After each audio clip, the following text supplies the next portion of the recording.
everyone. It's November 26th, 2021. It's Black Friday. Yay! Black Friday. Some of y'all are out shopping and spending with your loved ones. Boy, we have a great podcast for you, specifically selected for Black Friday. I wonder why. I'm your host, PT, with my podcasting partners, the Bald Beauty, Steve Howard. What's up, Steve? How y'all doing? Steve, you look magnificent today. Thank you. You're welcome, as always. Shave my beard. Down, not off. Down. Okay, it's good because I was going to start calling you Habib. Habib. Okay, anyways. And then the author, youth pastor extraordinaire, Joanna Grace. How are you, Joanna? Good morning. Good morning. And today, guys, I'm really excited. Today, we're welcoming for the first time on the podcast, one of the smartest men I know. Ooh. He is a retarded. There we go. He's Freudian slip. He is a retired chief financial officer of public companies in the DFW area. He graduated from the University of Texas at Austin and has an MBA and PhDs with specializations in accounting. So currently he is a full-time instructor of accounting and finance for several well-known universities, and he happens to be my dad. Please welcome, with wonderful, wonderful, wonderful laud and honor, my father, Dr. Douglas Letch. Let's give it up for Dr. Douglas Letch here. Yay! Come on. Woo! Yes. It's a great day. Wow. It's a great day. Yes, it is. And I might be sweating a little bit because we're talking about debt, and my dad is in the house. So you were brave. You brave. About the hot seat. Yeah, it's either really got to be really good, or I'm gonna have to go into therapy afterwards. All right, so man, we've got a lot of stuff that's going on. Obviously, people are on vacation mode. People are out having a great time. Yes. Black Friday saw Walmart parking lot. It was oh my goodness. I've never seen so much traffic at 7:00 in the morning going to Cracker Barrel. I just never seen it. So there's a lot of people out there, man. They're all out having a good time. And speaking of which, we got a mobile Santa coming up December 9th through the 12th, and a live nativity scene. Once again, that's a live nativity scene from the 9th through the 11th. We're going to be having a great time there in those days. You want to come out to 20465 North Highway 69, Lindale, Texas. On those, that's completely free. You don't have to pay anything. You just come, enjoy yourself, come and see Santa Claus. We're going to give you links to free pictures with Santa Claus. Go and have a great time with your family and hear about the story of Jesus and all that great stuff. It's all going to happen, but it's only possible because we had some incredible, wonderful. We have raised so much money for this year's Nativity and Mobile Santa. We're so thankful for our sponsors, Cracker Barrel, which I'm going to frequent there as much as possible. Number one reason, because have you tried their stinking cinnamon roll pie? No. Have you? No. Oh my! You can't now because it's been out for the last 2 weeks. It's that good. Wow! And I'm telling you right now, if you eat this, it's like an addiction thing. You'll come in, you won't. Oh, yeah. Don't tell me that. No, don't need to be addicted anymore. Oh, it's fantastic. It is absolutely. My wife loves it, and she doesn't even like pie. They brought one piece out. And they were like, "Here, let you try this." And they didn't charge because it's me. They didn't charge me for it, but it's obviously because I have the PT podcast. I'm just saying, totally. That must be why. Anyways, so Jackie brought it out, and she's like, "Here, I want you to try this." And so I did. I tried it. It was like slap your mama. Like how dare you not make this before now? I'm 43 years old. I haven't had it. Slap your mama that kind of good. Wow. So it's good. Go and grab it. It's good stuff. And of course, their breakfast and dinners is really good. You can't grab it. Well, no, you can't right now. No. But when the holidays are over, or even before, I think they'll probably get a shipment in pretty quick. But for Thanksgiving, they had sold out on pre-orders. Wow. Of this pie before. What? Yeah, like all the pre-orders took them. They got a shipment in last week. All the pre-orders are gone. They took them all. Wow. I know because I was going to order like 3 or 4 of these pies. That's right. For us, right? That no, was you got your prizes last week. You guys used whatever you want on it. You can go buy it with your whatever. Okay, I'll go buy a pie. Yeah. So anyways, that's Cracker Barrel. had the option of not doing it this year. We know that this is kind of a religious thing that we're trying to pull this year. And they threw caution to the wind, and they are a platinum sponsor this year. Wow. That's awesome. They've come on and sponsored the Nativity Scene at Mobile Santa, so we are thankful to them. Go out and patronize them, please, folks. And then there is a land services company that pretty much every year they have been a platinum sponsor. Wow. Voiles Land Services, and they are fantastic. They are fantastic at land services. I hear they're really great. Yeah. I hear, well, from a particular person on this panel, I hear that the owner is incredibly hot. So hot. Yes, and that's why they have air conditioning. Okay, so that's wanted to cut that one down real quick. Voiles Land Services. It's warm in here, guys. A lot of the reason why our property looks the way that it looks and how fantastic it looks is because Voiles Land Services helps us take care of the property. Wow. And they are fantastic at what they do, whether it's roads, whether it's clearing out for a pond, they do pretty much everything land service wise. They are fantastic. You want to check them out. And then we got a real estate guy. Wants a pond. Okay, good. Give me a call. I know people. Who are you going to call? Voiles Land Services. All right, so... And it's not Bill Murray that looks really good, by the way. Yeah. This is, okay. So that was a random thing. That was good. Tim Schlesner is with Leslie Kane Realty. He's in Tyler, and he is a platinum sponsor as well. And we want to thank him for getting on and Awesome helping guy. us. Great guy. And a poet. The dude can write. Yeah. He's stinking good at writing. Yeah. If you're listening, Tim, I think you're pretty good at writing. You need to find some more talent to get your music out there. Some person that can sing. But anyways, all right. And then of course we know Mr. Jorge from the Window Guy. That Window Guy. They came on board, and we have some great products around here. Some of the doors that we've got in here. We don't have very many windows. Just saying, but We have no windows. He is absolutely great at pressure washing. The house has got windows. The house has got windows. Yeah, the house has windows. We've got great quality window doors, though. Yes, we now, do. because of that Window Guy, and just a awesome. fantastic. In fact, it's the premier in Lindale area and the Tyler area. They're probably the best window company out there. Absolutely. Here in this area. So if you're in the Lindale area, Tyler area, Van area, the Tri-City area. Tri-City. Wow, that really made us sound important. But made us sound something. Delusions of grandeur, baby. But yes, but we're not diluting with that Window Guy. He's an absolutely fantastic window company. You want to take care of them as well. And then, of course, I might be a little partial, but Crossroads Community Church is a platinum sponsor. And that's awesome. Some of the greatest people ever. Pretty cool people there, that's for sure. So go out and patronize those people. Just act like you're listening to them. That's all I'm asking. Just act like I'm kidding. Don't do that. Go and support these places that are caring about the community, caring enough. Even if there is some religious context to it, they still are being a part of it and giving and contributing to make sure that these things can happen for our community. And we're really thankful for that. So thank you guys so much for doing that. I think that's worth an applause right there for them. Yeah, I think so. That was pretty good. Yeah. That was good. All right. Steve's always trying to catch up. Always trying. So today, before we get into our topic, let's talk about everybody's Thanksgiving, because yesterday was Thanksgiving. Well, there's one rule though. I do not want to talk about the stupid Cowboys. Okay, well, that's good. I didn't watch them. Why not? Because, man. Wait, did you watch the game? I'm not talking about the Cowboys. They came back. No. I don't care how They didn't Great job coming back. We are not. No. It's the refs. I'm telling you, we should have won that game. Yes, the refs. Oh, I know we should have. It's the So much league. for not talking about it. Here we go. Yeah. This is what I want to say. We were playing the refs as well. This is the theme song for the refs. You ready?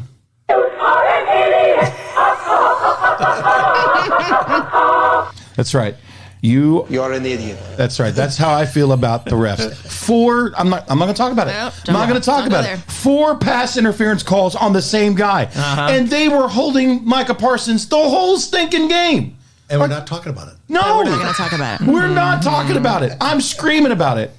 Me and my dad were sitting there watching it the last night. And every time Micah was getting even remotely near, the guy would literally put him in a headlock. And they wouldn't call it. Nope.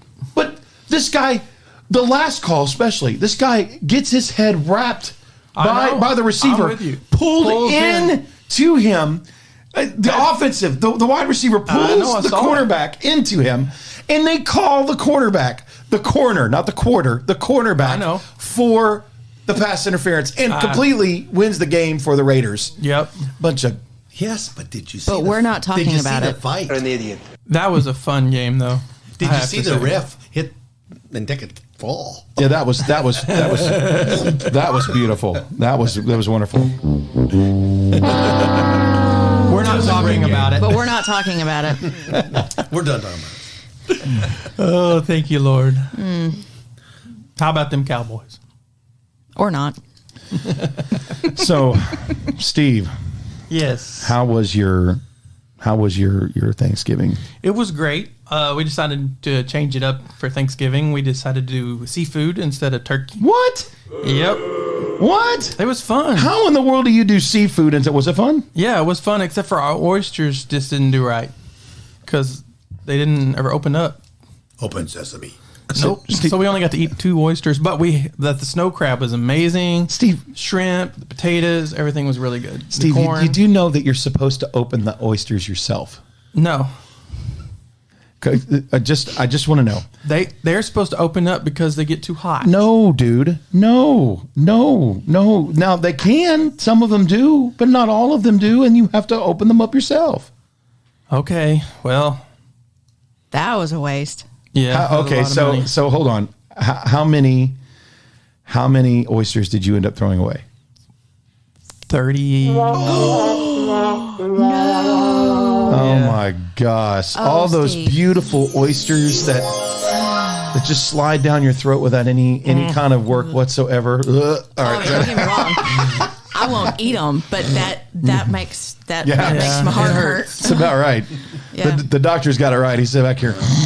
Yeah. If I wanted to feast on a sinus infection, I'd just live in East Texas. Oh wait, you do. Hey.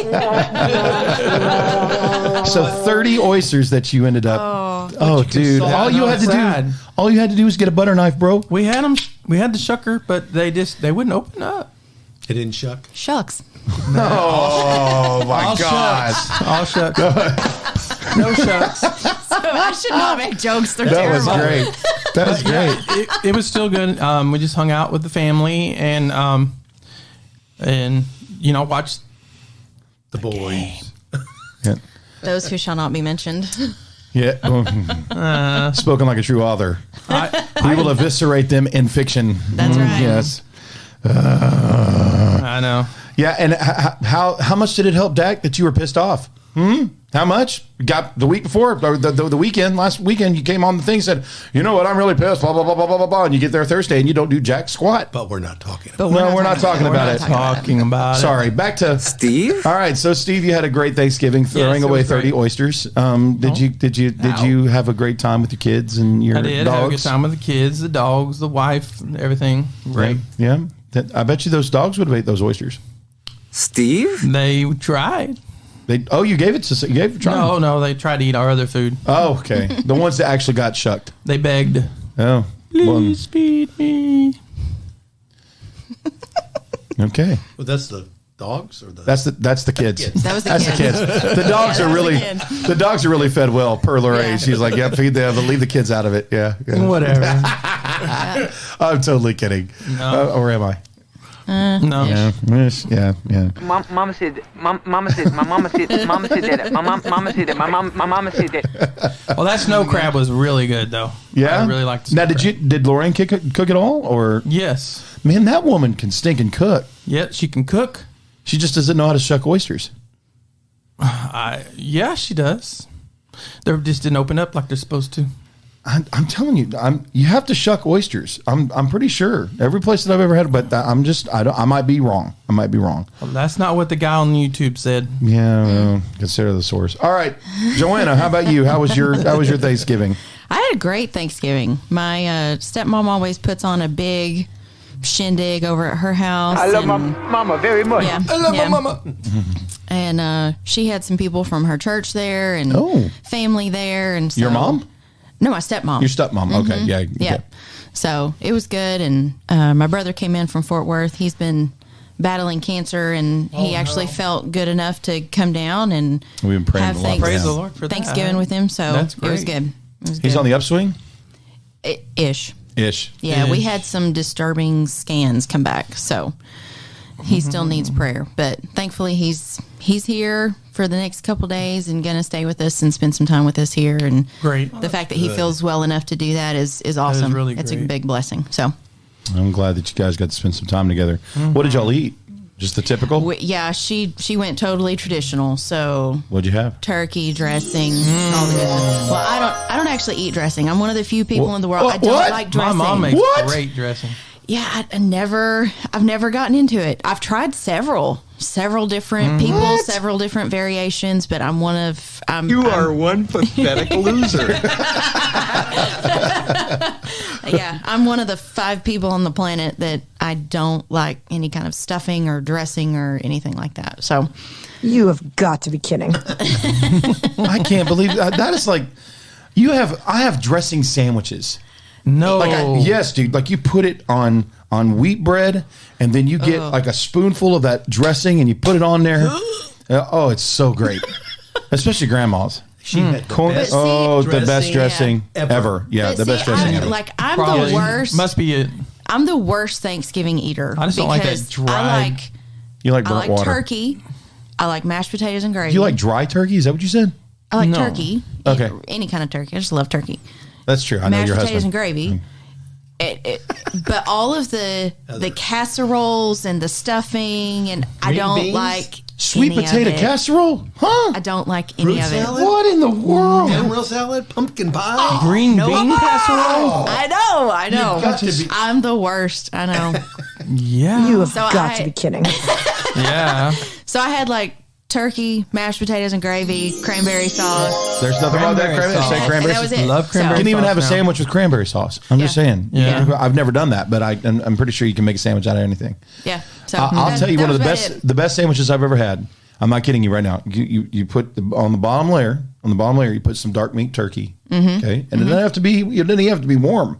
It could be cold, and then you get some warmed up dressing. You put on top of that, Oh, and you lost then me. green bean casserole on top. Oh Yeah. no, dude! No, I'm oh out. yeah, Really? dude. Oh man.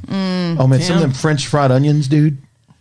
Oh, and the crunch my that comes. goodness. Oh man. See, the great Never thing had about it anything though, like that. I don't have to worry about overeating at Thanksgiving. That's good. Like Yeah, you like pumpkin pie. I know you everybody like else- pumpkin pie. I really don't. You like pie.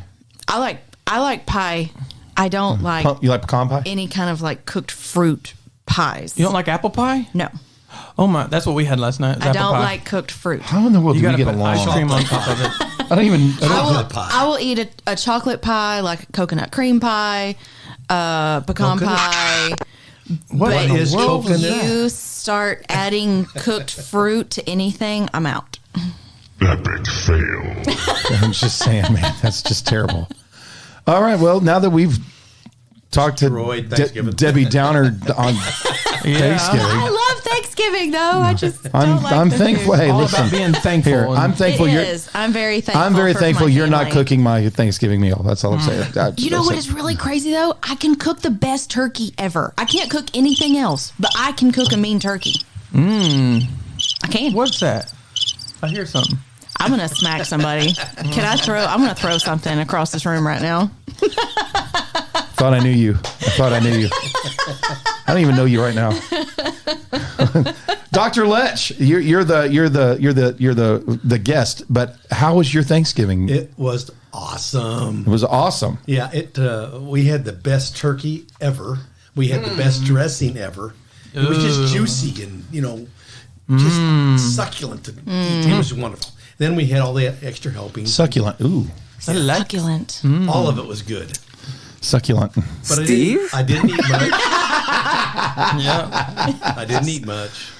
What? No. Really good for. Hey, No. good for you. Listen. I was there. Okay. One plate is That's. not much. I'm just You're telling you about right to get now. told on. Grandpa- Subjectiveness here. Grandma and Grandpa both had 2 huge plates. Well, yeah. I mean, this is the time that you get together with didn't eat family. much. I didn't eat much, and I'll tell you Cheryl why. never eats. I was nervous about the game that we shall not speak of. Yeah. The kids don't eat. Really? You let football affect you that No, much? I honestly, ever since the change, I haven't been able to eat very much. The change? Did you go through menopause? 2018, the change. You know about the change. Yeah. What kind of change? Yeah, so I haven't. I can eat in spurts, but it's very short spurts. Yeah, I understand. But now the very best part of the Thanksgiving this year wasn't with my immediate family. Is that I went to see my mom. Oh, that's awesome. Oh, really? That's so that was the best. 97 really years cool. old. Well, you don't get very many birthday. That's a blessing. Absolutely. With an older person like that. A visitor has come. And so we had the whole family together, and we got to have Thanksgiving up there. That's great. Now, the That's food awesome. wasn't like the food down here. And I hope you It was guys, Yankee food. if you're listening up there in Iowa, The I love your deer food. I'm was just saying. awesome. Oh yeah, the Wow. deer. My brother makes the Yes. best deer. I was about to say that was Nice. that was even better than the turkey. I'm going to be honest with He you. Wow. has Wow. some of the beef jerky he did, and it was spicy. Y'all have any beef, it leftover was- beef it was- jerky? was it I'll beef? pay Oh, that was for it. deer No, jerky. that was deer jerky. I'm sorry. Deer jerky, yeah. Or Who's deer that? jerky. That's even I better. thought we were friends. Where's the deer jerky? Why are you not sharing You do not with us? share the deer jerky. Really? Spicy, and then he had some. that He's a was- guest. Don't banter him, okay? That's the fun part. It was good. was and good. then my brother-in-law gave me a buck he shot that night, and I get to bring home. Ooh. Wow. The buck was from 7 foot long. That's how big it was. 250 pounds. Ooh, that's a huge big one. rack, big buck. Well, in Iowa they make them big. Are They you do make making them any big in jerky Iowa. out This of is that? one of the only times that we could say it had a huge rack and it'd be totally perfectly That's right. fine. That's right. Yeah. That's right. Hey, I like a nice rack on So- a deer. Yes. And it was cold up there, so it got to hang in the cold for 3 or 4 days before we actually processed it, which is pretty Wow. Yeah. Yeah. Sounds delicious. That sounds great. good. It was great, Yeah, except that not all of us were invited. but I didn't get the tenderloin. Well, the guy that, kept- of he course, kept it the did. tenderloin. He has to. Yeah. Damn, I mean that's the rule. You kill the deer, you get to Get keep whatever you tenderloin. want. Yep. Yep. Yeah, did he And eat my the heart? sister That's what I want to know. Did he do the Indian thing No. and eat the heart? Well, I don't know. It was already gone by the time I saw the deer. Oh, so he might have. He might have. He I might don't have know. might have retained the spirit of the animal. That's right. He might have.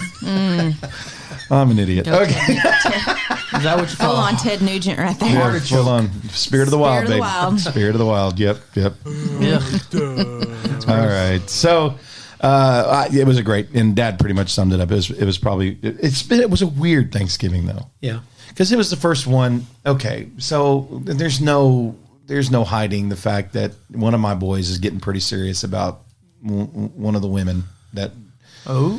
Yeah, getting pretty serious, and we're at that stage now where we're having to figure out the division of time. Mm-hmm. And if you haven't experienced it, you will. We lost this year.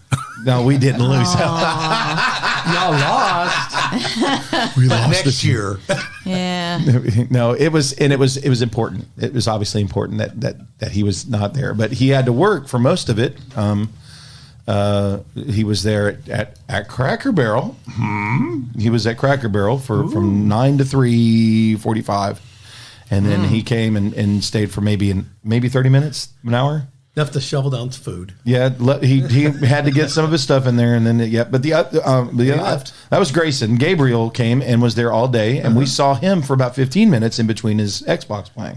Oh, So it was Enough time to eat. yeah, he had enough He time came to out eat. to Yep. eat. Uh-huh. That's right, and then he dug back down into the cellar so he could play his Yeah. Xbox. Yeah, He yeah. might So, have been smarter because he wasn't watching. yes, that's true.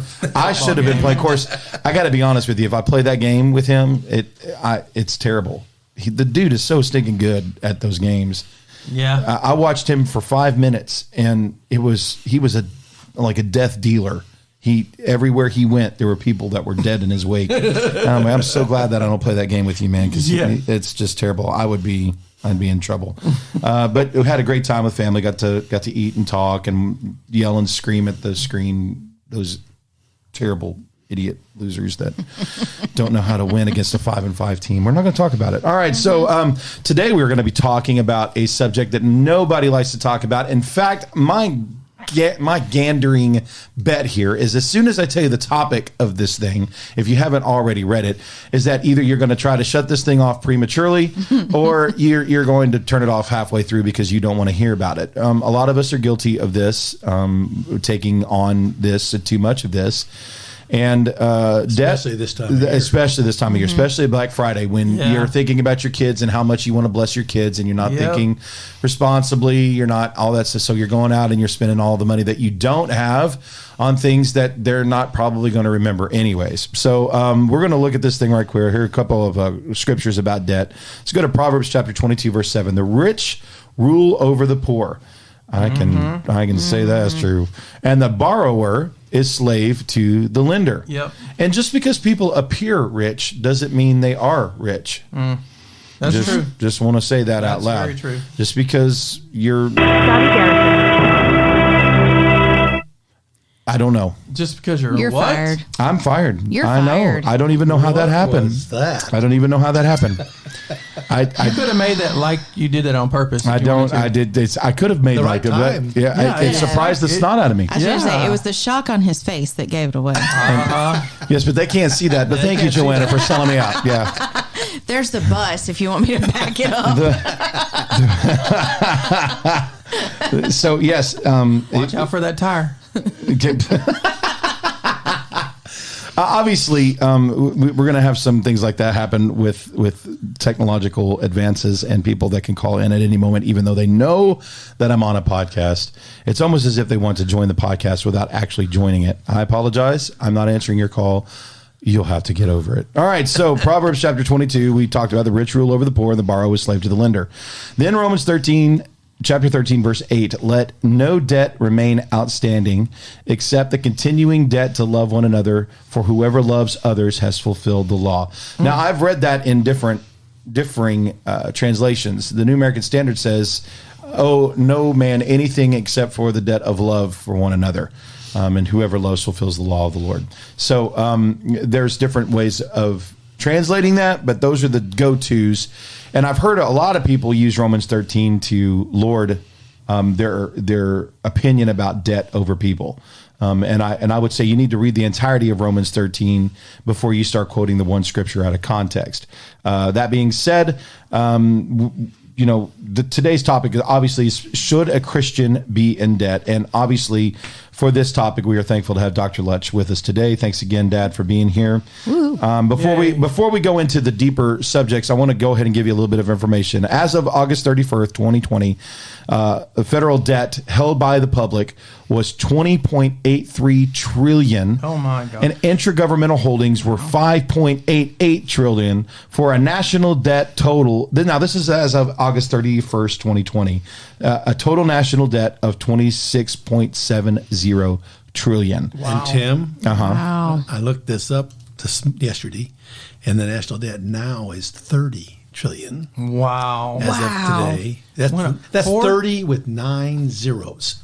30 trillion? 30, and then that's 9 today. zeros. So hold on. Within no, it's probably went up to 31 now. Oh, Probably. well, just wait for the next stimulus check, right? Yeah. Oh, so what I'm saying is, okay, so within the year of 20, since Biden took office, I'm just saying, that's what you're telling me. COVID started. Well, no, because COVID started, February 2020. Yeah, but we were hitting all of it in August 2020. So, I mean. Well, August 31st, 2020 was 26.7. Anyway, it's a lot. Yeah. But now, that doesn't include unfunded liabilities. That's what the government owes for Medicare, Social Security. What they owe to everybody else for borrowing. That they haven't paid yet. So how much is that? No, what they owe because of the benefits and everything they owe. That is $161 trillion. Oh my goodness! That's much more than the actual debt that we owe. So how much? Okay, because I was about to say at the end of 2020, debt held by the public was approximately 99.3% of the gross domestic product, and approximately 37% of this public debt was owned by foreigners. Has that increased? No, I'm sure that. Well, it's 126% now. It's 126%. So instead of 99.3, now it's 126%. Yep, 126%. Within a year, 100. It's gone up that much. Good night, nurse. Oh my goodness. Okay, so October 19th, 2021, which is last month, the average American has $90,460 in debt. Now, we're talking personal debt. We're not talking commercial debt. But the average American has $90,460 in debt, according to a 2021 CNBC report. And that doesn't include that unfunded debt and what we owe of that.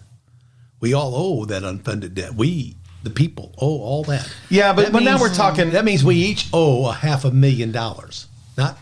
$90,000. We each owe $500,000. But we're talking about a national debt versus a personal debt. Well, I didn't choose. I did not choose for the government to spend that money that way. You voted. I did not vote for them to spend the money that way. You voted for them people. I did vote for those people. Some of them did. Somebody did. I can guarantee you I did not vote for Pelosi. Some dead people probably. Guarantee you. Anybody in this room vote for Pelosi?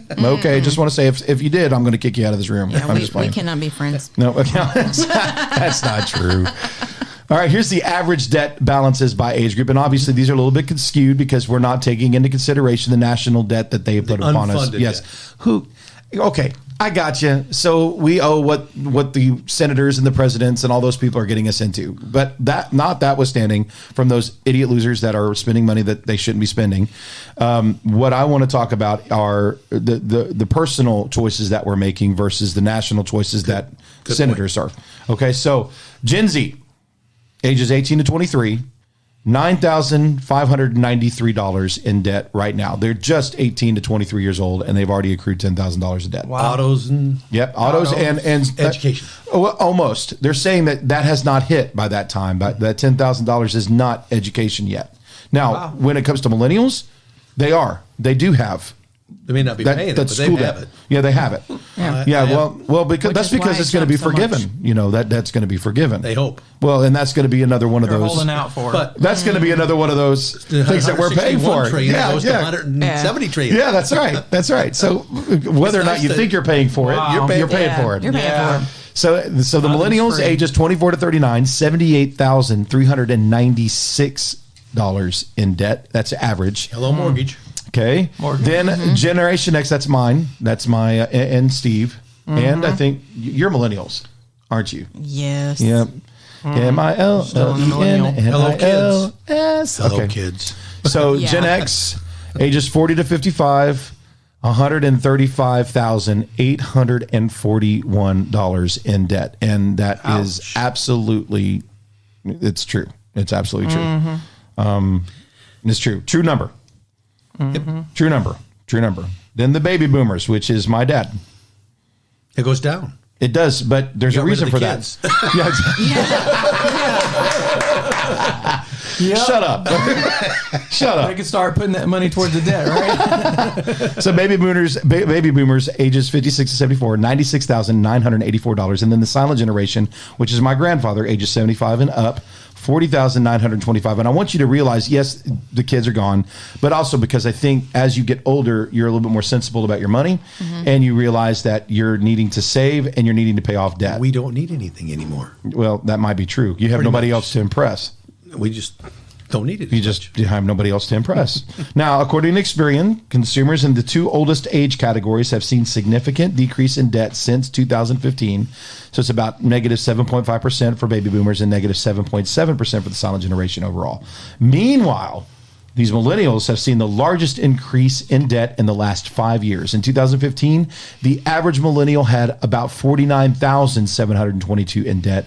And by 2019, they carried an average of $78,396 in total debt. That's an increase of 58%, according to this article. And then the youngest consumers, Gen Z, obviously have the lowest overall debt balance on average, but they struggle to make most of their payments. And that's because what we call the entitlement syndrome, where they believe that they deserve these things and they don't seem to think that they need to pay for those things. About 12.24% of Gen Z's credit card accounts were 30 days or more past due in 2019. Gen X has the highest average debt balance in all categories except for personal loans. So let's just talk about that for a second. Here's the breakdown. Credit cards, Gen X have the highest credit card balance compared to other age groups at $8,215. Auto loans, Gen X have the highest auto loan balance at $21,570. Mortgage loans, Gen X has the highest average mortgage balance, $238,344. Millennials were a close second at $224,500.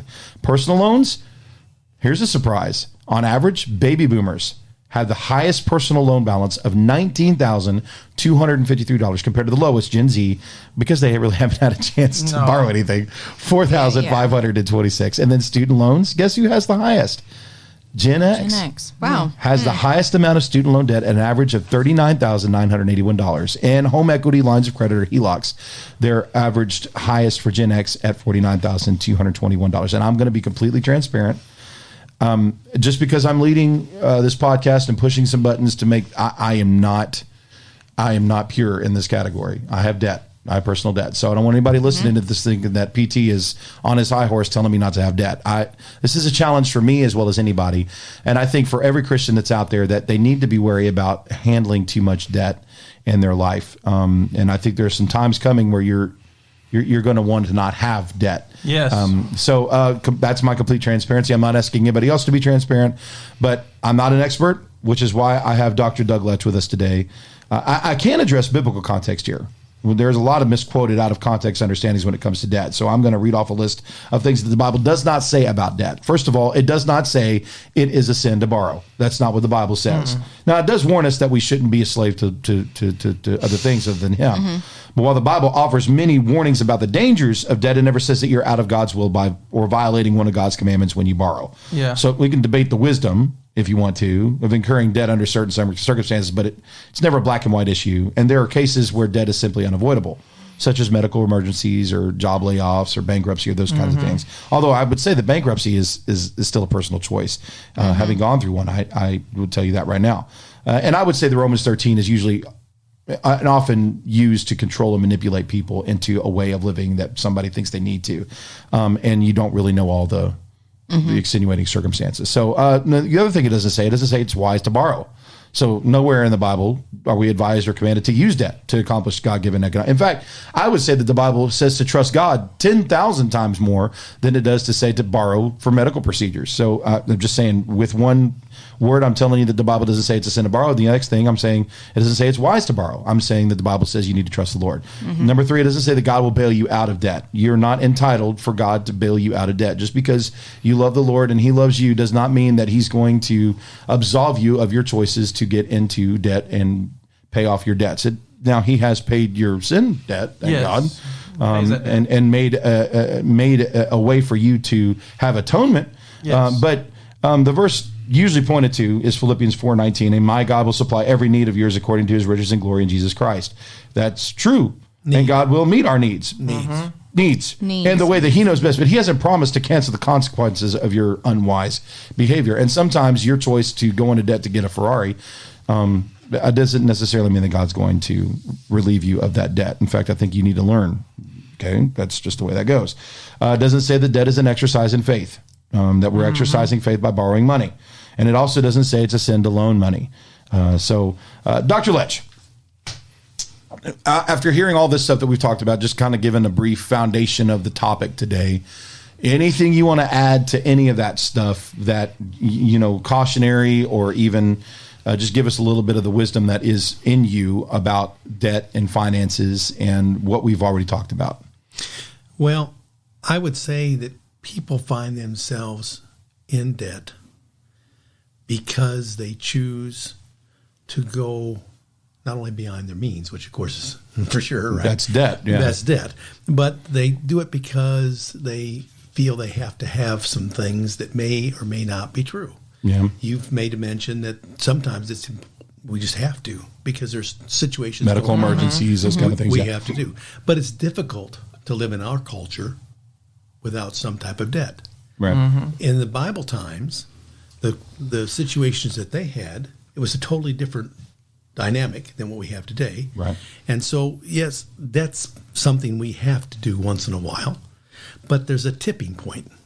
And that's the problem that we run into, is that we get to this place in our debt cycle where we just keep adding on and the interest hits us. Right. Because all that consumer debt that you were talking about, that their credit card debt, that comes with 22, 23, 25% interest.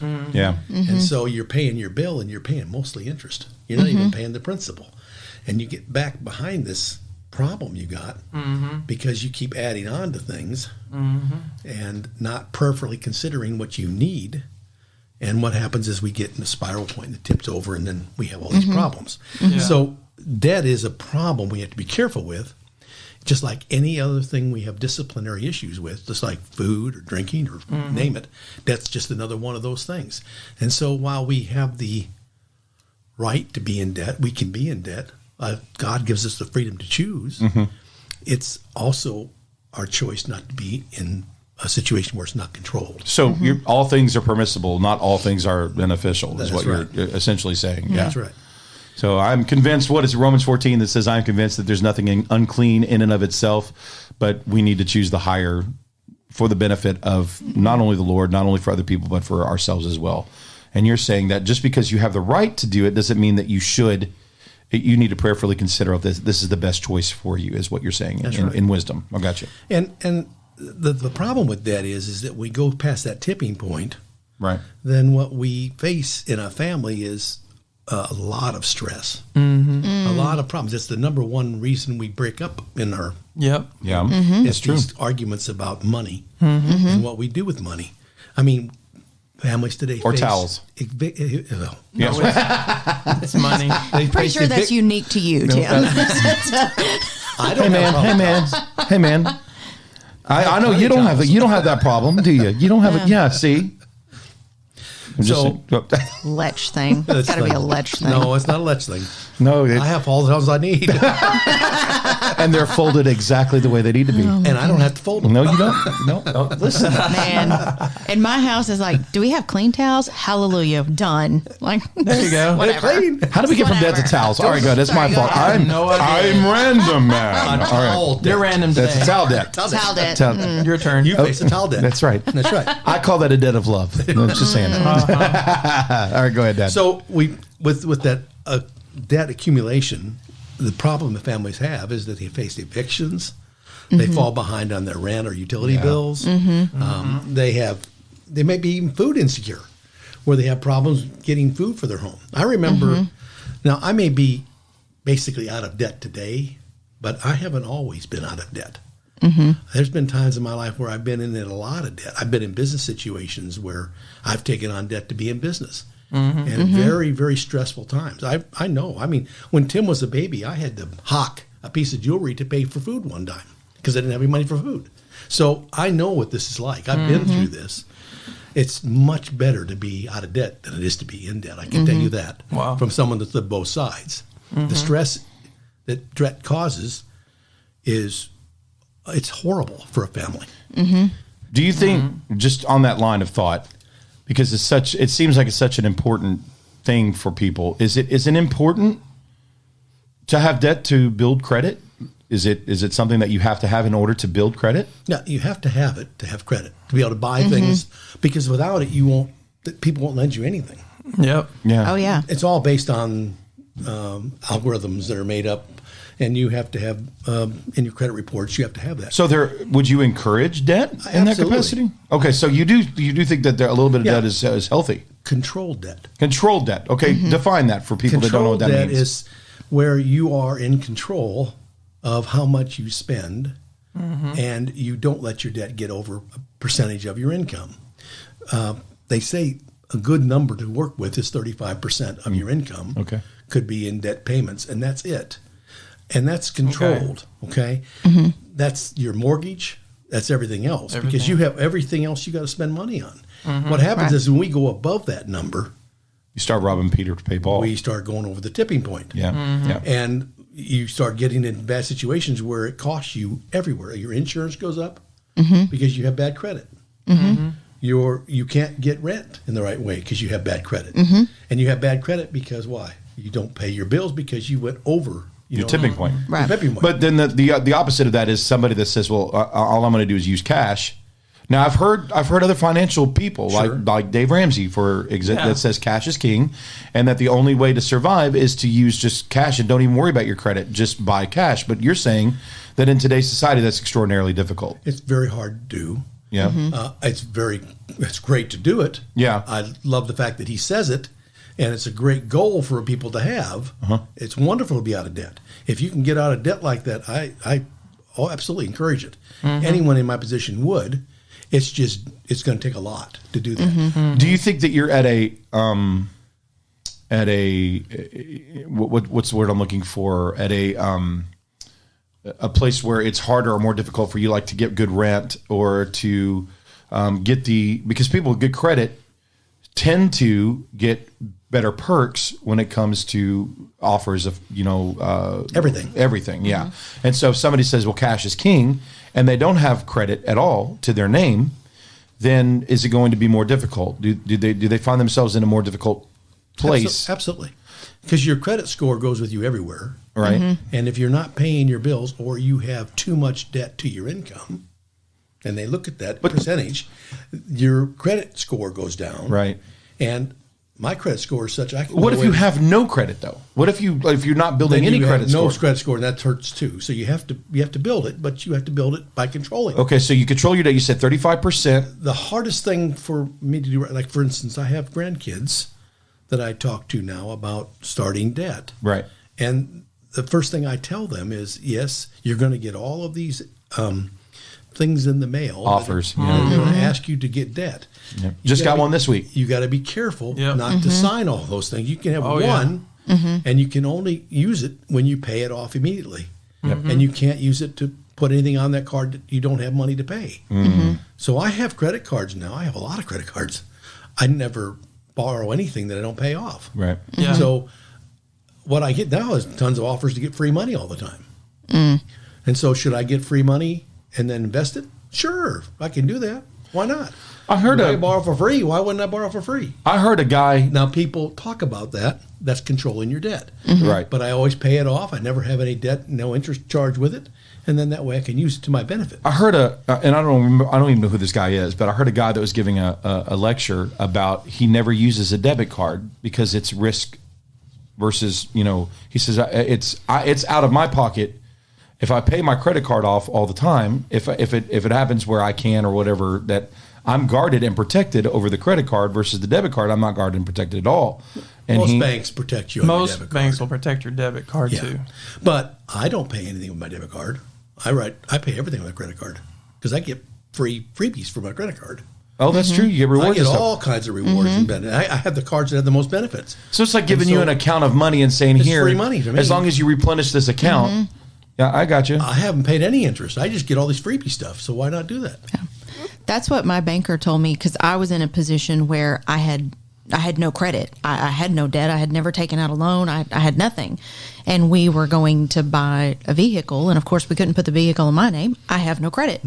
And so that was one of the things that the banker said was, okay, you need to build some sort of credit. Therefore, you have to have some sort of debt. If you can't get this vehicle loan, then get a credit card. Put something on it that you pay already. So you're already out that money. You're not adding anything to it. You pay it off every month or leave just a little bit on there every month. And then that will start building up your credit. And that's what I had to do. And it took several years of paying like the electric bill or, something that I was paying already, putting it on the credit card. And that slowly helped build up and then my you paid credit. it off every month. Yeah, paying it off every month. Now, the key is to keep your credit and what you owe on it. A big difference between the two. Right. Because you want to have a lot of ability to borrow and not borrowing it. That gets you the highest credit score, right? I got you. What about the no interest financing that they throw out there, that you can determine how much. Like Sweetwater. Yeah. I know what he's referring to, yes. He wants another guitar. No, I've got a guitar I'm paying for. Musicians. Steve? Yeah. No, I'm not one of those guitar holics. I just really am happy about the one I've got. But is it okay if you can pay it off and not pay any interest? Well, is it really no interest? Uh-oh. Steve? I'm asking you a question. Explain what you mean by that. Because they give you an option. Do they also give you an option to pay cash and pay less? You can do that sometimes, so yes. You are paying more money. It's just they pay you. It's no interest. Okay, so you actually make money by paying in cash. So everywhere I go, and this is something Dave Ramsey talks about. Yeah, Dave Ramsey talks about that. Take cash and make a deal with cash. Yeah. You'll make a better deal. Yeah. So where you might have had zero interest on the $1,500, you could have walked out with that guitar for only $1,000. Okay. See what I mean? Yeah. Okay. I got you. I understand. But because you did that, you're paying full price. Or I've also seen with these 0%, 48 months, whatever, if you don't pay it off. Oh, and then they will charge you 29.999% financing for 2 years. No, for the 4 years that you had it. Yeah. So you will have a lump sum charge. Oh yeah, from that 48 months. That's where they get you. Yeah, that's why you got to make sure, like you said, control the debt and pay it off. And here's the other place people get in trouble: they get all these offers for free interest. They give them 18 months or 12 months or whatever it is, and they offer maybe there's a 3% up fee, okay, one-time fee for 3%. But then you got to pay it off. If you pay it off in 18 months, you get that for the 3%, which is basically no interest. It's 1.5% or whatever it is for that period of time. But people do that, and then they don't pay it off. And then it goes into 24% real quick because they know that 29, whatever it is, it goes up to it real quick, and they get in the habit. And then I know people in my family, not here, but up in Iowa, that have used those things to live with, and they keep getting 1, 2, 3, 4, 5 of them, and keep rotating them around. Just to get rid of that, and then they get caught because they get too much of it, and they can't possibly make it. And then they're straddled with debt. Oh wow! So it's like being on drugs, and your dealer is giving you all kinds of drugs sitting there with money drugs, and you're getting it, and you're living up to them. You love that money, and so you buy a lot of things with it, and then all of a sudden, whoop, I can't have it anymore because I can't get it, and you're in trouble. You have to go with withdrawals. It's terrible. Now, we haven't talked about business because I know Joanna mentioned her business. Beforehand, we talked about all that a businesses. little bit. Just quickly, I just picked 5 of the top companies in America today. Google has 30% of their assets in debt. What? 30%? So they have $100 billion in debt. Oh my goodness! Wow. Walmart has $165 billion and 65% of their assets in debt. 65%. So they've gone over the tipping point. Well, not really, because you said 35%. I know, but this is the business, and that's because of all their product in all their stores. So they borrow from their people that they buy from. A lot of these retailers are like that. Apple. Google doesn't have a product. What do you think except Apple's for internet? What do you think Apple has in debt? I'm sure tons. I'm sure it's 82%. Oh, 82% of their assets. CVS, 69%. And that's a huge company. Oh, my. Amazon, 71%. Now, they're not as bad as their Apple. Current ratio means that is how much debt they have in relationship to their assets to be able to pay the debt. What the current asset is anything that you own that has value that turn it convertible to cash within 1 year. Current liability is what you have to pay within 1 year. I don't want to get too detailed here. Okay. But you take that ratio, how much you have in cash and ability to pay cash in 1 year, and compare it against your liabilities that you owe in 1 year. And Google has 3 times more current assets, than they have liabilities. That's good. Yeah, that's really good. That's really good. Walmart only has 0.95%, less than, so they borrow. They have, but they sell the product that's on the shelf, so that's true, and they give it back if you don't sell. That's right. They don't have any liability for that, really. Yeah, and they charge you a fee if you take it back. That's very true. I've sold to Walmart, I know. Oh, yes, he has. He's been in companies that has been I've been inside Walmart. Chief financial officer. It's sold to companies. Anyway, Apple has 1% current ratio. And I noticed that he's left off Samsung for some reason. I don't know. He's always taking a shot at Apple. Always taking the shot at Apple. Apple at 1.08 is not bad.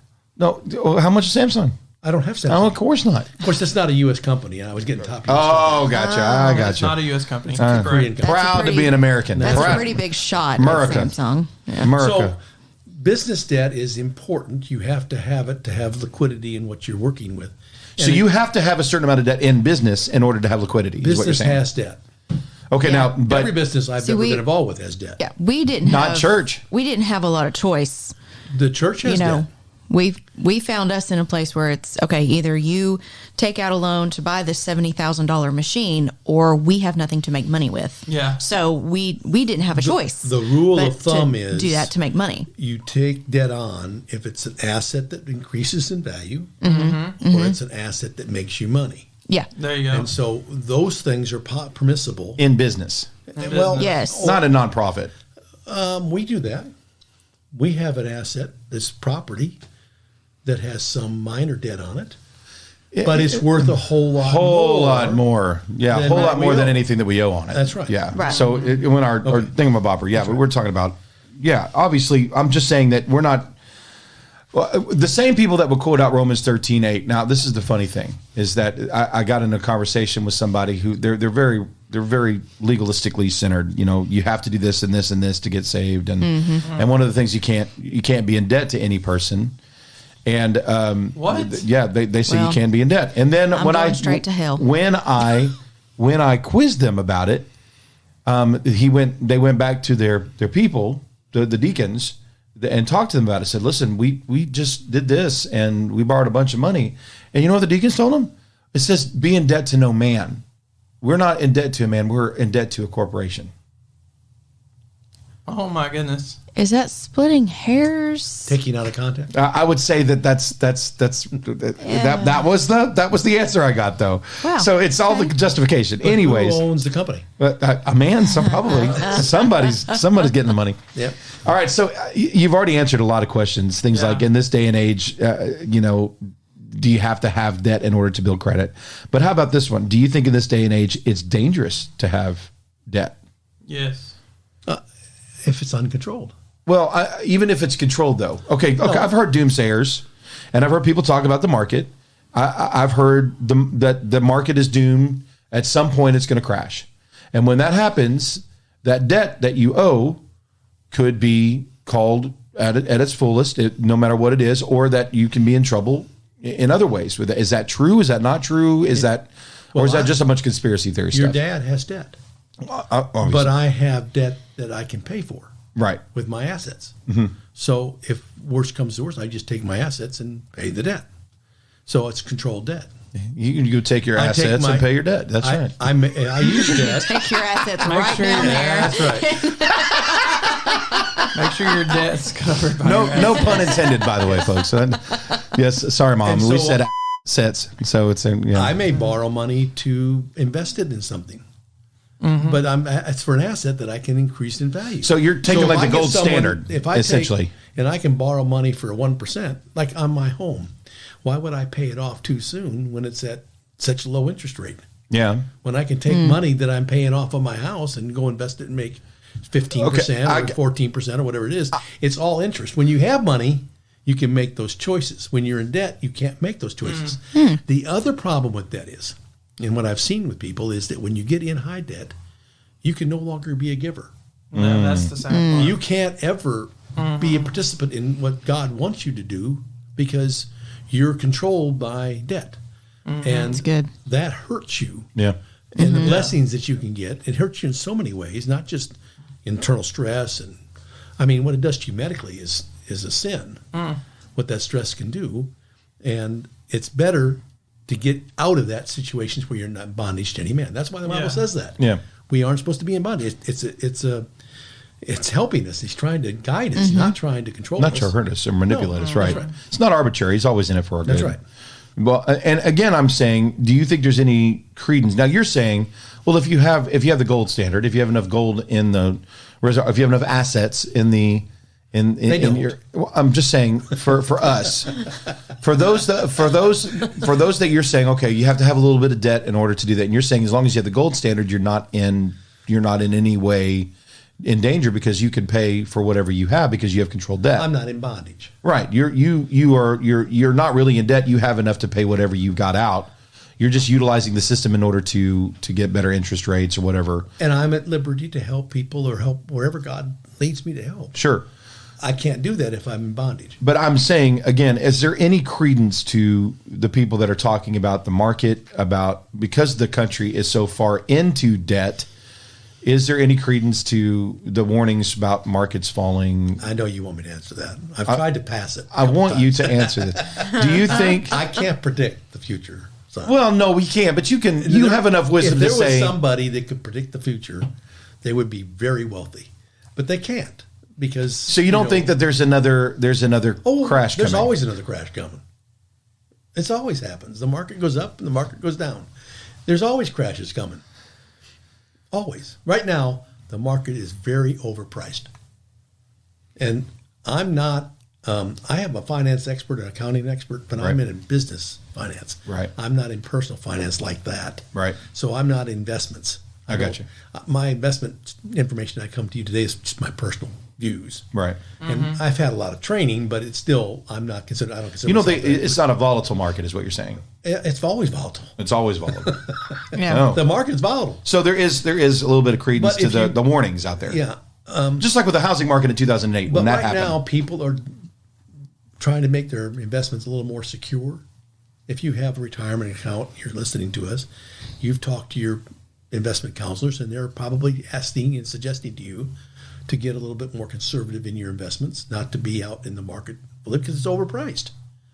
That means when we say it's overpriced, we mean that when you're investing your money in your 401ks and whatever, and they're putting it into companies, those companies are getting top dollar for their stock. Mm-hmm. They're paying a lot more multiple of their earning to get that stock. And so you're paying high, which means that when it does come down, you're going to be hurt from your investment. It's going to your capital you have when you, let's say you put $1,000 in Microsoft and the whole market drops. That $1,000 may now only be worth $900. You may lose 10%, and you've lost 10% of your investment. Your principal money went down. You invest in Microsoft because you want their dividends to come back. You want the appreciation of the stock to go up. Well, when the market's high, you're going to have less chance of that happening. How much of the market number is driven by debt? Like you said, that it's overpriced. Is that because of the amount of debt that the company or the nation is in, or does that have any kind of attachment to the debt? Okay. Yes. Okay. Here's why. Right now, the government is stimulating investing in the markets, stock markets. Right. By paying out the stimulus checks. Well, no, because they're keeping the interest rate arbitrarily low. Oh. Yeah. That interest rate is as low as it's ever been, ever. And there are times when I was growing up and when you were a young infant, interest rates were above 10, 12, 15%. When you bought a house, you had to pay 12%. The first house we had with you as a baby, wow, we paid 12% to be in that house, interest. Wow. Okay, you don't have that now. People when they invested in the bank, they were being paid 7, 8, 9% interest in their bank accounts. What do you get now in your bank account? Almost nothing. Nothing. 0.01%, maybe 0.01%. Because they're keeping the interest rates low. Yeah, that's a tenth of a percent, by the way. It's nothing. Yeah. They pay you nothing. Yeah, nothing. Okay. Where you were getting before. On T-bills right now, 1% maybe. The government's, and the reason they're doing that is because their debt's so high, they can't afford to pay the real interest rate. They're keeping it down. It makes their ability to pay much easier, but it hurts everybody else because now to get any money in return, you have to get out of your interest rate investments because you're not making anything, and go to stocks and bonds and other things that pay more interest. So your personal debt, as well as the national debt, as well as companies' debts, are having an effect on the whole system. Sure. So debt, in actually, that's the reason why I was asking. Yes. It wasn't necessarily because I want to garner conspiracy theorists' doomsday projections. If there is credence to those things, then obviously you want to be prepared to not have that debt. Well, what do you do? We don't have debt. What do you do with your 401k? Well, I don't know. That's a good question. What do you do with your retirement accounts? Close them? No, you can't. You got to don't do that. You got to keep investing because what happens? Insurance guy over here is getting. he's having a conniption fit. You okay, Steve? Yeah. Steve? You all right, man? Some serious eye rolls going on there. You need some medication. All right, go ahead. You keep investing. You keep investing. Yeah, you just penalize keep investing. Now you may change how you allocate your money so it's in a little bit more secure things. But just remember, bonds are just money you owe, you borrow to a company. So Microsoft has stock. Microsoft has bonds. Walmart has stock that you can buy. They have bonds. When you buy a bond, you are, in essence, lending your money to a company or the government, and they're paying you interest. It's called a coupon, but they're just paying you interest back. And they have there's no security in that. It's just the security is the company. If the company goes broke, you lose your money. In stock, the company's going to go down over time. You can lose your money in stock too. It's got risk involved. Right. So you have to measure your risk with your return. Okay, so now that you're saying that, okay, so now you said that America owes so much in, what did you call it? Unfunded debt. Okay. Is Social Security part of that? Yes. Okay, so they owe so much amount. Now, you're telling me 401ks, you want to keep investing in those things. Can 401ks lose money? Yes. Sure. Okay. I'm just asking. So if again, I'm in 2008, we had a major bad thing. Yeah, housing market completely crashed. It came back, and the stock market. Not necessarily. The stock market went down to 7,000, 6,000. What is it today? 36,000 on the Dow. It's high. Okay? It's really high. Yeah, but it was 6. So had you put and left your money alone, you'd be 6 times greater than you were back then. That's true. Right? But at one point, your investments were worth nothing, very little. And then they go back up. So the market goes up and down. It swings over up now. time. It makes money. And so you have to look at it over time. The idea is you just keep investing, and you're going to have some ups and downs and lows, but that's okay. Just keep putting money in. You're going to buy when it's low, and you're going to buy when it's high. You're going to buy when, and just keep putting money in there. As long as you're thinking financially and those. Okay. That's right. Now, what about Social Security? Do you think that it's a wise investment? Do you think that that's something that people should I don't be? think you have a choice. You don't have a choice in that, Tim. Well, there are some people that do have a choice in that. Oh yeah, if you're a pastor. Yeah, and Well, so I might be not all coming from a pastors. person. So I know that you're coming That's from true. your perspective, but That's true. I'm saying that Most pastors don't have a choice. most pastors do have a choice. Well, they don't take that choice. That's true. Most of them don't. That's true. Well, what I'm asking is, though, with the concerns of the debt that the nation has and the unfunded debt that you're talking about, how much? 130 something trillion dollars? That's Okay. really- 160 that's trillion. Scary. Well, it is, but is there any concern with that amount of debt affecting those people that are under Social Security, that the Social Security will not be there to pay out? There's always a concern. Yeah, there's always that concern. You got to vote for the people that are going to fix that and make it right. And honor the system. Yeah. I mean, Do you think we have? I'm not going to ask that question. All right, so thank you. that's another question to ask for another day. That's a whole nother. That's a whole other right there. podcast. we could go all kinds of places. Yeah, that's true. Well, obviously, what we're saying is that debt, in many ways, is affecting negatively not only the worldwide scene, because obviously the United States is slave to the lender, those people that have lended us whatever that is, whether it be us or whether it be whoever else holds that debt. I don't know I'm not an expert on those kind of things. We have limited amounts of control over what happens in the governmental level. Okay? That's right. We have a lot of control Have on a our personal individual personal level. Yeah. That's right. And we need to take steps to get us more secure in how much debt we have as people, individual family units, and be better at budgeting, making our choices Yes. about what we're buying, and Prepping. what we're spending Right. money on. Right. Because I have counseled people from all levels of income, and I have seen people that make $30,000 a year, and people that make $200,000 a year, and neither one of them have enough money to make their bills go.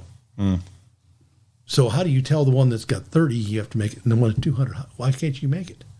Well, it's just choices. Yeah. You know, they see their money and they make choices about what they're going to spend money on. Right. And I've been in that debt cycle. I know what's like, but I'm now in my life, once I've got past where I don't have to pay for cars And kids. and kids and other Yeah, things, yeah.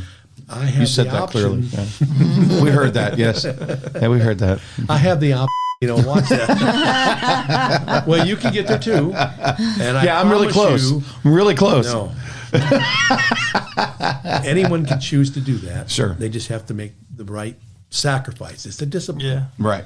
And if you're willing to do that, you can live a lot less stress in your life and be able to do things I think God would let you do. You think it's a better way of life to remain debt free freer of debt or controlled debt. Freer. Yeah, freer. Of Because debt. I know some people that are pretty stressed Some out people about say, if no you debt.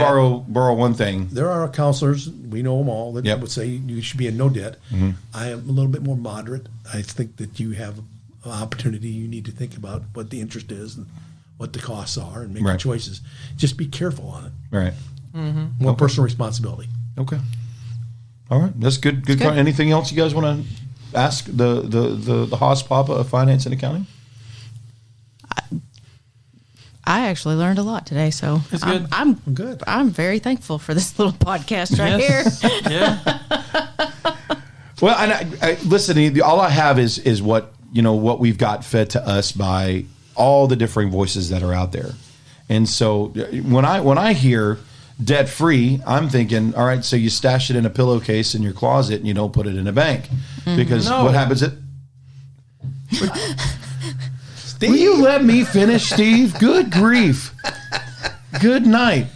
That's when you listen to people and they're talking about doomsday and fear-mongering like they do, then that's what you start thinking about debt-free living. You put it in there and you don't trust any of the other systems out there that do that. But what I'm hearing you say is you can work within the system as long as the system is established and working, that you can not only make better choices that incur better things for national level, your family level, your personal level. If you're budgeting and you're planning and you have controlled debt, then you're able to function better in that capacity than if you're, operating on a fear-based thought process or a legalistic process. And if you can come back to the middle is what we've always talked about, this level-headed way of thinking of, okay, what is the best choice? What's the best possible solution for the situation that stands right now? Mm-hmm. And of course, there's always risk involved with financial anything if you're investing or any of that kind of thing. But your choices to hoard it and put it in a pillowcase in your still has the risk of your house burning down. But I think if you go into Matthew chapter 6 and you read about what he says, don't store up treasures on earth where moth and rust. If your treasures are still and your foundation is still the Lord, then you can operate in a loving way when it comes to finances. When it comes what Dr. Letch is saying, if you can budget your finances, if you can operate with controlled debt, then that means that you can operate within the system to do better things for not only the Lord, not only for the people around you, but you also operate healthier because you won't be as stressed with uncontrolled debt and things that are driving and enslaving you. That's what I'm trying to say, Mr. No, Steve. Good grief. No, yeah. Steve? Yeah, Steve. I'm hearing a recurring theme of self-control. Basically, self-control. Well, I think that's part of love, isn't it? Oh, yeah. Yeah. Love is, it's part of the whole dynamic. If you love yourself, you're going to have to control yourself. Mm-hmm. You're going to have to know what is beneficial for you, what things are not beneficial for you. And debt is... It is something that can be utilized as a tool as far as long as it's controlled, is what you're saying. And I'm only repeating what I thought I heard. That's right. Okay, so don't get all legalistic on us, people, and think that it is an absolute immoral sin. Now, listen, if you have that conviction, we're not telling you not to obey the Lord. If the Lord's telling you not to be in debt, don't be in debt. But we are saying that there's no expressed command in the Bible that says you're a sinner if you're in debt. It does say that the borrower is slave to the lender. That's what Romans 13 says. And we know for a fact that there's a lot of scriptures in there that say it's better to not owe a man something on the basis of even health-wise. But controlled debt is something that we have not heard a lot of, and I think it's one of the reasons why this podcast exists, is to answer questions that aren't necessarily being answered in more of a moderate, like you've heard about cussing on this podcast. We took more of a moderate approach. It's not the cuss word that's the sin, it's your heart that's the sin, and you need to deal with the heart before you deal with the word. That's part of it, and I think the same thing here. The debt's not the sin. It's your heart in the process of the sin. And if you're getting in over your head because you can't control yourself, there may be a deeper problem than just the debt. Yep. That's what Dr. Letch is saying. Yes. So agreed, 100% agreed. I think that's pretty incredible. Thanks, Dr. Letch, for being here. Yes, sir. Thank you. And answering even political questions that your son is curveballing. Yes, I enjoyed it. He really tried to sidestep that. It was very gracefully done. Yeah, it was graceful. And he would not let him. He wouldn't let him. He doesn't sidestep those things when I talk to him on a regular basis. I don't understand. I was trying to get you into some great conversation there. I don't understand. And then I have Steve over here gasping at me, going, no. I'm just saying. Let me finish there, Haas. I'm sorry. Good grief. Forgive me. How dare you have an opinion, Steve? No. Don't pull your 401k out Just something. Wait till they start talking about insurance. Yeah. Oh well, he's going to head that one up, and I'm going to gracefully buy. That's going to be the Steve. Oh. Well, we've already said the Steve insurance company. We're going to do that, but now he's going to have a Steve podcast. No. All about Steve insurance. No, what your dad was saying is the less debt that you have, the more you have to help other people and also invest in your future.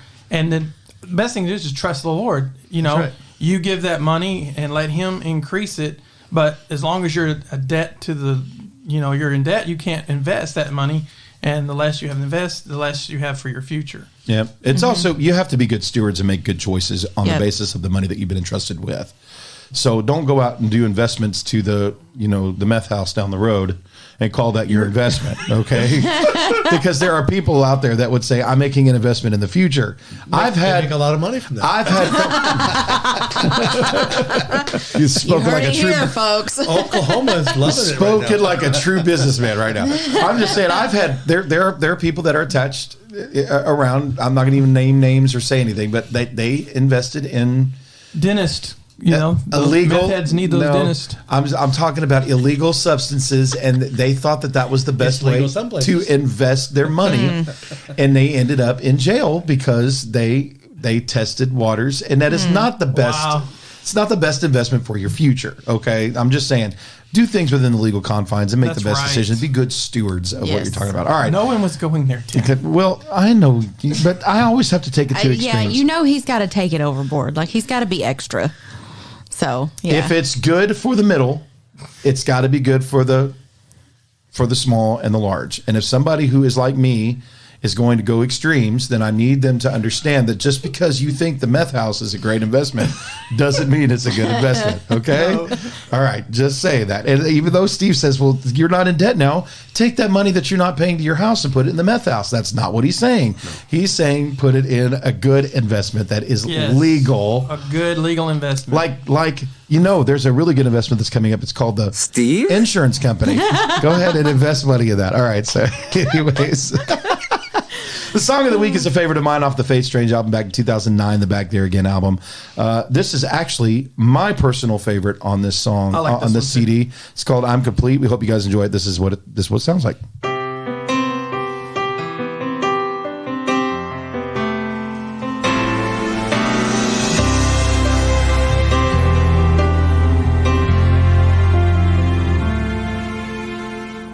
So many ways haven't thought of how to thank you.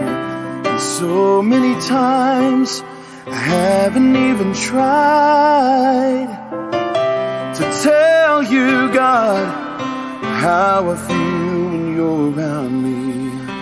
When your spirit comes, I feel alive.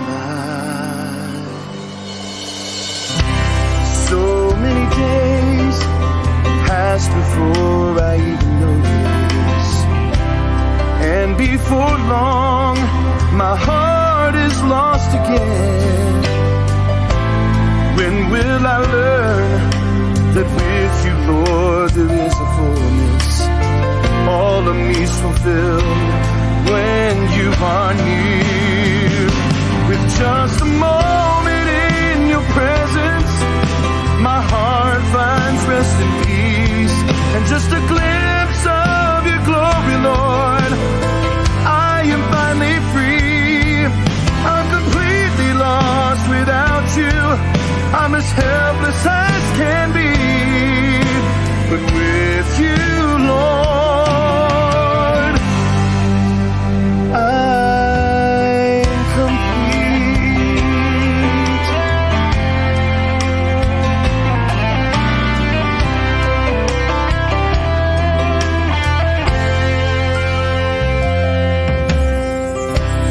It's been so long since I've had a talk with you, God.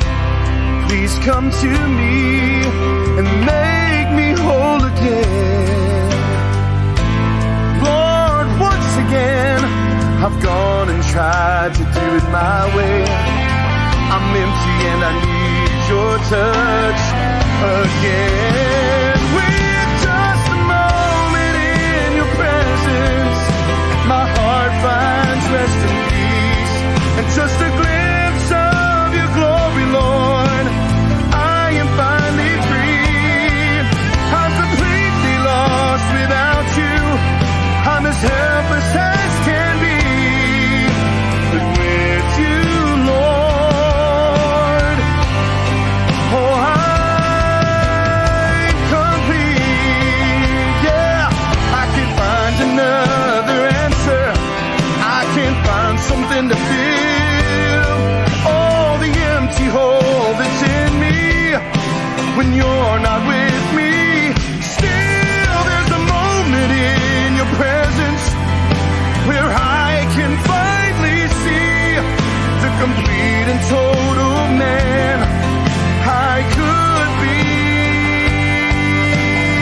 Just a moment in your presence, my heart finds rest and peace, and just a glimpse of your glory, Lord, I am finally free.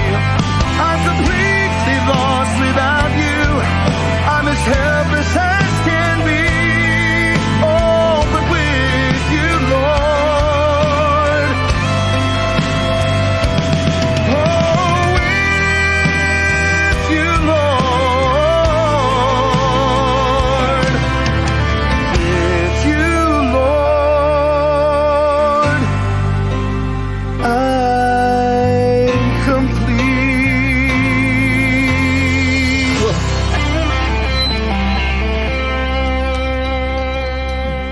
All right, that was Fade Strange.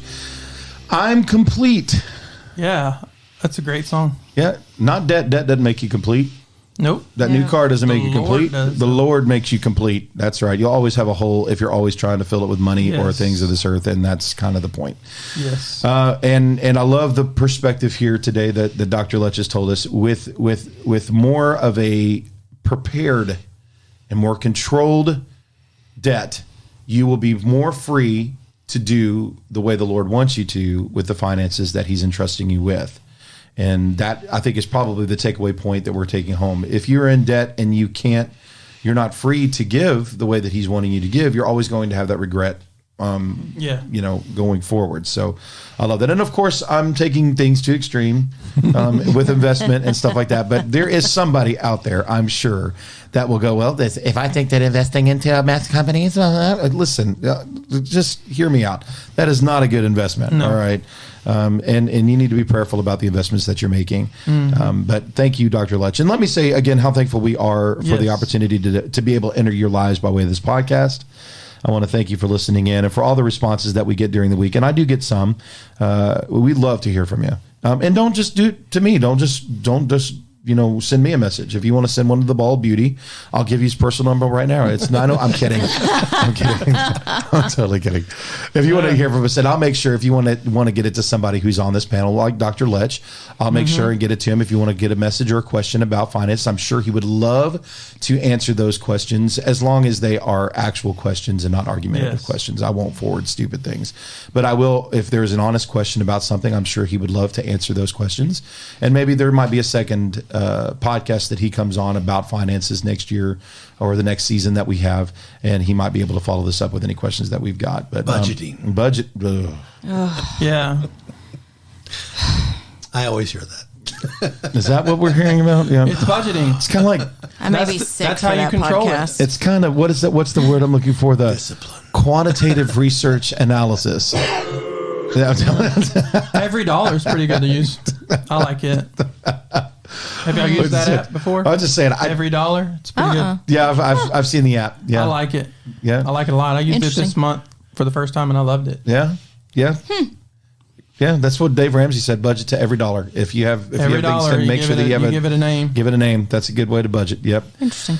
Again, we want to thank you for listening in and get back to us. And we want to thank Crossroads Community Church for sponsoring this podcast, allowing us the opportunity to broadcast from their podcast studio here. We're right here with these wonderful microphones, this cool little nifty soundboard that I get to use with all the little buttons that Steve is completely jealous that he can't use. Steve? And he's always threatening to press a button. He always pushes Get your finger with me. Tim's always pushing our buttons. Why can't we push his? Because you noticed the name on the podcast. I'm just saying. All right, so I have all the risk. All right, so listen, if you have an idea for a podcast that you'd like to hear, please email me at tim@timletch.com. Once again, that's tim@timletch, LETSCH.com. And let me know what you'd like to hear us talk about. And we've already got a couple of good ones that have been added on to season 2, so you'll have to stay put and stay tuned.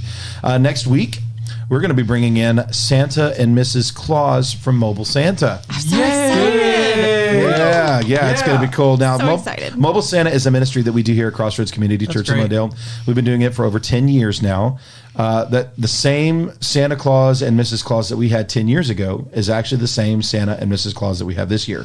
They've been doing it for a long, long time, and we hope that they continue to do it for a while. Now, last year we had COVID, and we were having to navigate, and we still are to a point. navigating through COVID. We want to be sensitive to all of the stuff that's going on out there. We realize that, some of you out there are still a little scared of the virus, and I get it. I understand. It is a scary, scary topic out there, and I want you to know that we are sensitive to you, which is why we are making sure that it is a contactless way of being with Santa Claus, so that you don't have to worry about any of that stuff. And you know what? To be honest with you, that Santa and Mrs. Claus don't have to worry about the Petri dishes that come with elementary schools and junior highs, and goats. Believe it or not, goats that come on to Santa Claus's lap. Yep. Goats. I'm not kidding you. We've actually had goats. So we will have hand sanitizer. We will have contactless way. All of the characters will be there. Grinch, Olaf, Rudolph, Mrs. Claus, Santa. All of them will have a special way of contactless. December 9th through the 11th, we will be here on site at 20465 North Highway 69 in Lindale, Texas, 75771. Or if you are wanting to get out, you can't make it on any of those nights, and you just want to come and see Mobile Santa, we will be at Cracker Barrel on December the 12th. We will then go from there to Leslie Kane Realty. And those are two hot spots that I think there might be one more. We're still working on that. But I just want you to know that we will be out and about in the city for the first time since 2019. We will be out and about in the city and doing contactless Mobile Santa out in the city. It'll be kind of our warm up for probably next year, when hopefully all of this stuff will be behind us and we won't have to worry too much more about the contact that comes along with it. But we'll be prepared either way. Yep. Because we want to love on our community. So we'll be talking about next week, talking about Mobile Santa memories down through the years, talking about our favorite moments. And I think it's going to be a really, really touching time next week. So you don't want to miss that. And we hope you join us next week. But until then, I'm Steve Howard. I'm Joanna Grace. I'm PT signing off. And if no one has told you, we hope you know it. God loves you, and so do I. We'll see you next week. If I could talk, goodbye. That's all, folks. That's all.